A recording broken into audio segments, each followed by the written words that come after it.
তখন আমাকে যেতে হতো এবং এরকমই কাজে আমাকে যেতে হয়েছিল। উপলক্ষটা ছিল তোমার সার্জেন্ট জহুরুল হক, হ্যাঁ সার্জেন্ট জহুরুল না, তখন তো ইকবাল হল নাম ছিল। সার্জেন্ট জহুরুল হক ছিলেন আগরতলা ষড়যন্ত্র মামলার একজন আসামি। জেলখানায় তাকে গুলি করে হত্যা করা হয়। আগরতলা ষড়যন্ত্র মামলার আসামিকে তখন পূর্ব পাকিস্তান ছাত্রলীগ ঘোষণা করল তাকে স্বাধীনতার প্রথম শহীদ হিসেবে। এর পরের বছর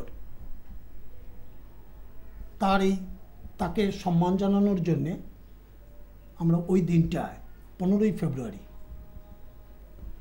তার মৃত্যুর দিন, সেই দিবসটা আমরা খুব জাঁকজমকের সাথে পালন করবার জন্যে আমাদের একটা জয় বাংলা বাহিনী তৈরি করা হয়েছিল। উদ্দেশ্য কিন্তু সব এই স্বাধীনতা যুদ্ধকে, মুক্তিযুদ্ধটাকে সামনে রেখে কিন্তু এই সমস্ত সামরিক কাজকারবারগুলো সাধারণ ছাত্র এবং জনসাধারণের মধ্যে এগুলোকে প্রকাশ করা, এই সমস্ত কাজকর্মের মধ্য দিয়ে। তো সেইভাবে বাহিনীও তৈরি হলো, সেই বাহিনীর ড্রেস ছিল, ইউনিফর্ম তৈরি হলো, ক্যাপ থেকে শুরু করে সমস্ত কিছু। তারপর হয়ে যাবার পরে একটা ফ্ল্যাগের দরকার হতো। তখন আমাদের কেন্দ্রীয় নেতৃত্বে কিন্তু এটাও জানা দরকার কেন্দ্রীয় নেতৃত্বে কারা ছিলেন। আমাদের তখন সিরাজুল আলম খান কেন্দ্রবিন্দুতে থেকে উনি ছিলেন একেবারে একজন কেন্দ্রবিন্দু। তারপর তার পাশে আরও দুজন ছিল, কাজী আরিফ আহমেদ এবং মার্শাল মনিরুল ইসলাম, আমরা মার্শাল ডাকতাম। এবং সামরিক কুচকাওয়াজ ইত্যাদি যুদ্ধবিগ্রহ যত সাংগঠনিক কাজকর্ম আছে এগুলো নিয়ে আলাপ আলোচনা ওনার সাথেই বেশিরভাগ। কিন্তু মুক্তিযুদ্ধের যে বিষয়টা, এটা ছিল গোপনে, এটা খুব গোপনে কাজকর্ম হতো। এতটা কি গোপনীয়তা রক্ষা করা হতো যে কারণে যেটা পাকিস্তানি ইনফরমারদের কাছে পৌঁছায়নি? না পৌঁছায় না, এবং আসলে খুব গোপনে আমরা কাজ করতাম। কিন্তু ভেতরে বাঙালি যে আসলে সংগঠিত হচ্ছে এবং যুদ্ধ করবার জন্য যে তৈরি হচ্ছে এবং ছাত্র যুব সম্প্রদায় সেভাবে সংগঠিত হচ্ছে, এই জায়গাটা, হ্যাঁ, এবং সশস্ত্র একটা যুদ্ধের জন্য তৈরি হচ্ছে, এই জায়গাটা তখনও আন্দাজ করতে পারেনি। এর বিস্ফোরণটা ঘটলো আসলে 25শে মার্চ, সে যখন নাকি নিজেই তোমার করলো, পুলিশ মিলিটারির উপরে সমস্ত আক্রমণটা শুরু করে দিল। তারপরেই আস্তে আস্তে কিছু বাধাপ্রাপ্ত হয়েছে বিভিন্ন জায়গায়। হ্যাঁ, এরই মধ্যে দেশের ইশতেহার তৈরি হয়েছে, তারপরে স্বাধীনতা ইশতেহার সেটা তৈরি হয়ে গেছে, তারপরে জাতীয় সঙ্গীত নির্ধারণ হয়ে গেছে, এগুলো হয়ে গেছে। তা এখন চিন্তা করলাম যে আমাদের একটা স্বাধীন দেশের একটা পতাকা চাই। এই পতাকাটা তৈরি করতে গিয়ে, খুব সংক্ষেপে বলছি, তখন চিন্তাভাবনা হলো, আলাপ আলোচনা ছিল, বেশ অনেকই ছিল। এক্স্যাক্টলি ওই আলোচনাটা, একদম পতাকার আলোচনাটা কি ওই জহুরুল হলে হচ্ছিল? মানে যেটা বেশিরভাগ কাজকর্ম কিন্তু ইকবাল হল কেন্দ্রিক ছিল। এটা সকালবেলা থেকেই এই পতাকাটা সেলাই টেলাই করা ইত্যাদি এগুলো হয়ে গেছিল। তো কাপড়ের একটু জিনিস বাকি ছিল, ওই ভেতরে মানচিত্রটা, তো সেটা না, এই যে কাপড়ের ডিজাইনটা, কালারটা হবে মাঝখানে, হ্যাঁ, এগুলো নিয়ে আলোচনা হয়েছে। রাতে বসে করেছেন আপনি? এগুলো আগেই হয়ে গেছিলো, আগেই হয়ে গেছিলো, সকালের দিকে। ওই দিন 15 তারিখেই, না এটা হলো 14 তারিখ, আগের দিন 14 তারিখে এগুলো হয়ে গেল। তো হয়ে যাওয়ার পরে রাতে শুধু একটা কাজ বাকি রইল। তো তখন আসমা আব্দুর রব উনি বললেন যে এটা তো রয়ে গেল, এটা কমপ্লিট করে ফেলো। তো বাকি যে কাজটা ছিল 118 নম্বর রুম, ইকবাল হলে শাহজাহান সিরাজের রুম, সেখানে এটা কমপ্লিট হয় রাত 12টার দিকে। রং তখন আমি বললাম যে আমার তো রঙও নেই, আমি কী দিয়ে করব? অন্যান্য কাজকর্ম সারার পরে এটুকু কাজ ছিল। এখন এই কাজটা যে করতে হবে আমাদের কারোরই মনে ছিল না।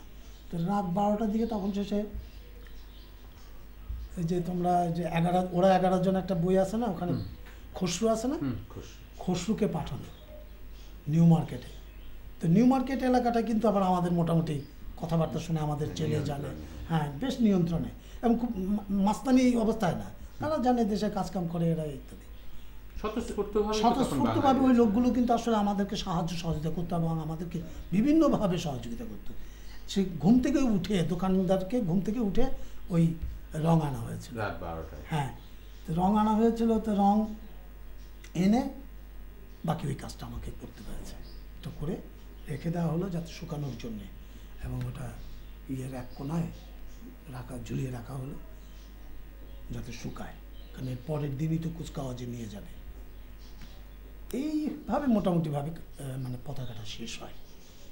তো ওইটা পরদিন কখন ওড়ানো হলো? এটা ইয়েতে শেখ সাহেবকে গার্ড অফ দিতে গিয়ে তখন এই ফ্ল্যাগটা ওনার হাতে দেওয়া হলো। হ্যাঁ, সেটা 15 তারিখ। হ্যাঁ, কিন্তু তখন পর্যন্ত এটা যে জাতীয় পতাকা সেভাবে কিন্তু আমরা কেউ বলছি না, বা এটা একটা সুসংগঠিত চিন্তার ফসল সেইভাবে আপনারা ঘোষণা দিচ্ছেন না, তখন কোনো ঘোষণা দিচ্ছি না। শেখ সাহেবকে তখনও কিন্তু আমরা এগুলো কিচ্ছু বলছি না। হ্যাঁ, শেখ সাহেব দেখতেছে, হ্যাঁ আমাকে স্যালুট দিতেছে, এটা একটা সুন্দর একটা ভালো একটা ফটো করলো, বেশ ঠিক আছে, একটা রেজিমেন্টেশন আছে ইত্যাদি ইত্যাদি, এগুলো দেখে টেকে উনি বেশ খুশি। এবং তখন ছিল আমাদের একটা মারাত্মক জোয়ার, জয় জয়কার, পূর্ব পাকিস্তান ছাত্রলীগের জয় জয়কার ছিল।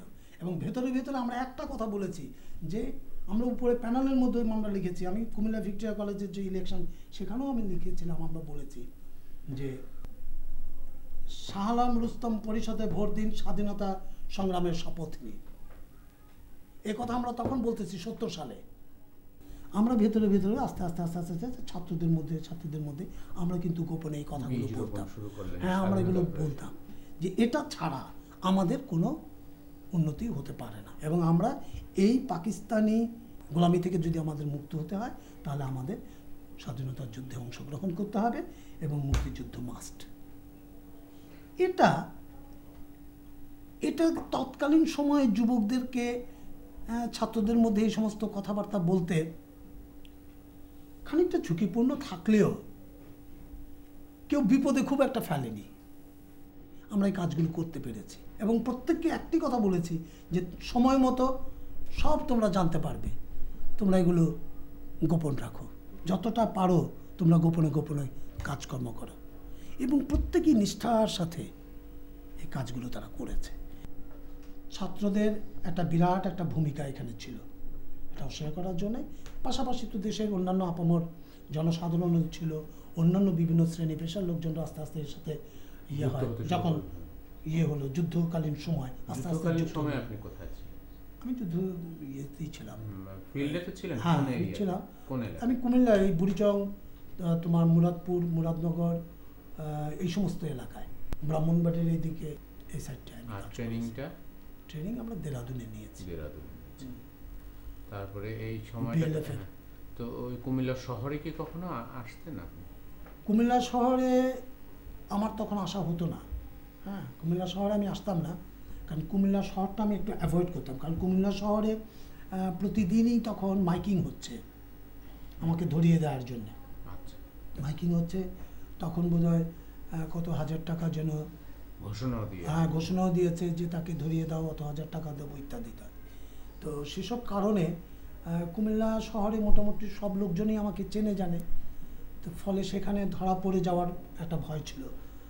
এই যে আপনি যখন যুদ্ধে চলে গেলেন, আপনি স্বাধীনতার পতাকা ডিজাইন করলেন, সেই জন্য কি আপনার পরিবারকে সাফার করতে হয়েছিল? হ্যাঁ, তা তো বটেই। হ্যাঁ, সেটা তো হয়েছে। আমার যুদ্ধকালীন সময় কি 25শে মার্চ প্রথম আমাদের এই আর্মি প্রথম আমাদের বাসা আক্রমণ করে এই সময়টায়। তো যাই হোক, তারপরে ওই দিনই আমার বাসায় হয়, আমাকে অ্যারেস্ট করবার জন্য ওরা আসছিল। তো আমাকে ধরতে না পেরে আমার বাবাকে নিয়ে যায়। এ হচ্ছে প্রথম ক্ষতিটা। তো নিয়ে গিয়ে সেদিন রাতেই আমার বাবাকে মারে। পরের দিন আমাদের বাঙালি কিছু মেরে ফেলে। আপনার বাবাকে? হ্যাঁ, ওটা গুলি করে মেরে ফেলে। তারপরে যুদ্ধে চলে গেলেন। যুদ্ধ জয় করে ফিরলেন, কোন সময়টাতে ওই পতাকার ডিজাইনটা একটু মডিফাই করা হলো? আমাদের কথা ছিল এই ফ্ল্যাগটা মাঝখানে যে ম্যাপটা, এই ম্যাপটা কেন? এর ব্যাখ্যা হচ্ছে যে আমরা বাংলাদেশ বলছি তো, এই বাংলাদেশ বললে ওখানে পশ্চিম বাংলাও বোঝায়। যুদ্ধকালীন সময়ে এই বাংলাদেশ শব্দটি নিয়ে যাতে ভারতের সাথে আমাদের কোনো রকম ঝামেলা না হয়, ভুল বোঝাবুঝি না হয়, সাধারণ মানুষও যাতে স্পষ্টভাবে বোঝে, তারই জন্যে কিন্তু এই মানচিত্রটা দিতে হয়েছিল, আর না হলে কোনো দরকার ছিল না। এখন এটি পরবর্তী সময় দেশ স্বাধীন হওয়ার পরে তুলে দেওয়া হয়। অর্থাৎ জাতীয় পতাকার মধ্যে আর মৌলিক কোনো পরিবর্তন নেই।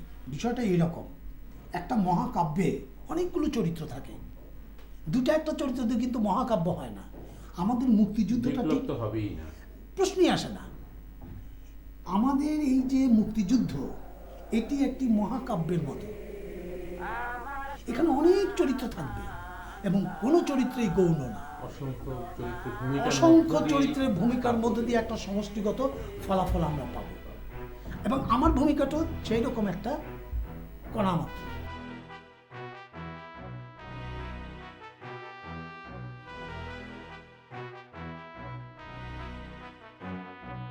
স্বাধীনতার 40 বছর পেরিয়ে গেছে, তিনি আছেন একই রকম। দেশকে হানাদার মুক্ত করবার জন্য যিনি করেছেন মুক্তিযুদ্ধ, এঁকেছেন স্বাধীনতার পতাকা। সেই দেশ থেকে শিবনারায়ণ দাস এত বছরও পাননি জাতীয় স্বীকৃতি, পাননি কোনো সরকারি পুরস্কার। তিনি ডুবে আছেন শুধু নিজের গবেষণাধর্মী লেখায়। তার ভাবনার সর্বাংশ জুড়ে আছে দেশের হত দরিদ্র মানুষ। তার কথা, দেশ ভৌগোলিকভাবে মুক্ত হয়েছে, দেশের মানুষের অর্থনৈতিক মুক্তি ঘটেনি। জীবনের শেষ দিন পর্যন্ত তাই সেই ভাবনায়, গবেষণাধর্মী লেখায় ডুবে থাকতে চান তিনি।